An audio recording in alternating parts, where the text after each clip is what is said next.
Update ta guys, naa si kaibigan Linyo.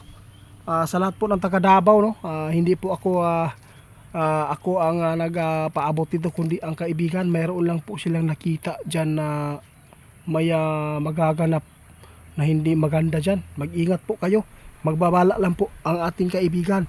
Sana po ay mapakinggan po ng taga Davao, no. Mag-ingat po kayo sa trahedya dyan. Grabe po ang nakita ng ating kaibigan ngayong Disyembre.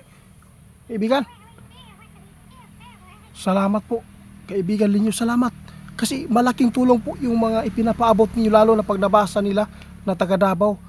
Guys, para po ito sa mga driver. Alam po niyo, napakaraming driver na mga bata, mga baguhan pa lang sa drive. Nakita ito ng ating kaibigan guys, napakaraming mga mamamatay sa trahedya. Madadamay lang po yung mga inosente na mga veterano sa pagdadrive, kaibigan. Ito ang nakita nyo dyan.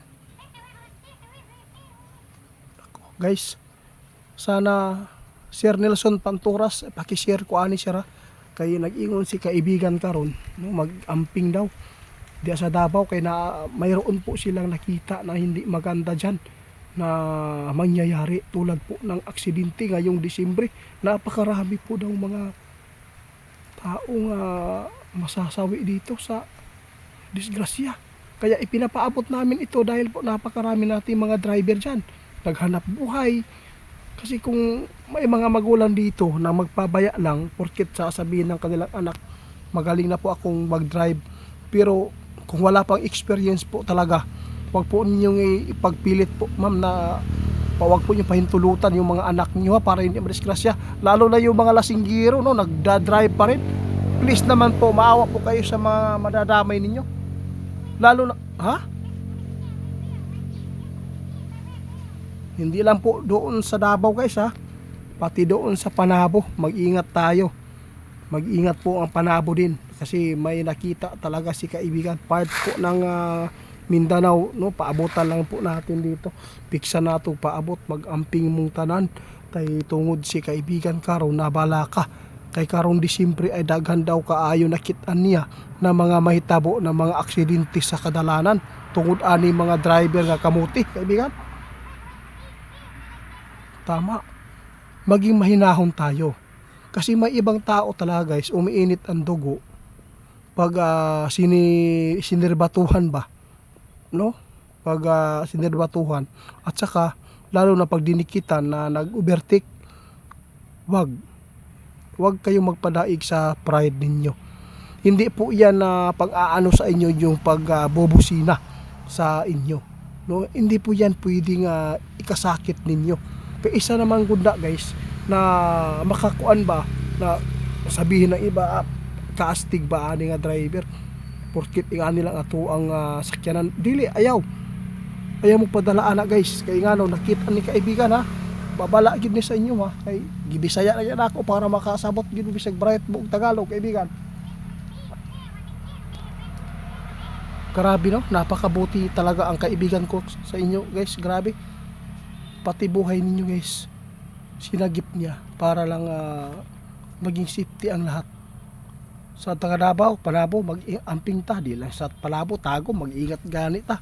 Tungod kay nakita ni kaibigan karong Disyembre, daghan daw kayong masawi guys, daghan daw kayong disgrasya. Ayaw mo inom-inom, kay tungod sa Disyembre guys, daghan kayo mag-happy-happy. Ay, lisod kayo ning inom guys, daghan kayo oo, naku. Alam po ninyo, si kaibigan mismo ang nagpaabot.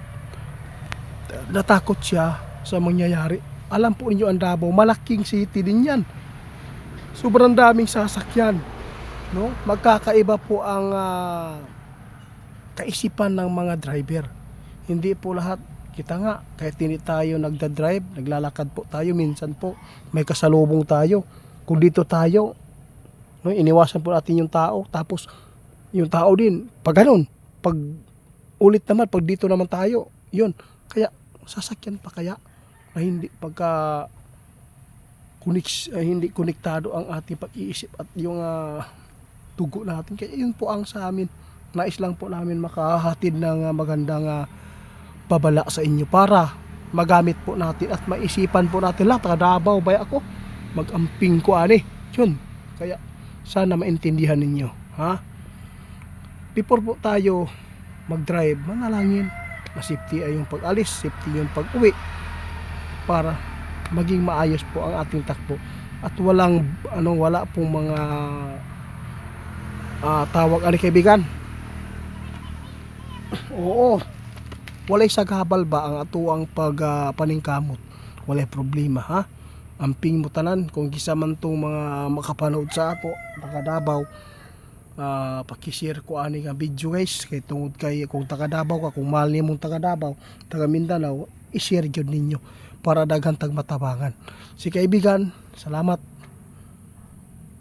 kaibigan. O sige po guys, salamat daw, alis na po siya, no? Sa lahat ng makapanood, huwag po ninyong ikakagalit kung bakit binabanggit ko ang mga lugar, dahil gusto ko talaga na sabi sila, taga Davao ako mag-ingat ako, hindi ako iinom, hindi ako magpamaniho ng aking anak, hindi ako magpapadala sa mga taong kamuti na nagbubusina kahit malakas yung busina. Wag, yun po, ginawa ko ito, ginawa ng ating kaibigan dahil po sa kanilang nakikita kay ipinapaabot. Salamat.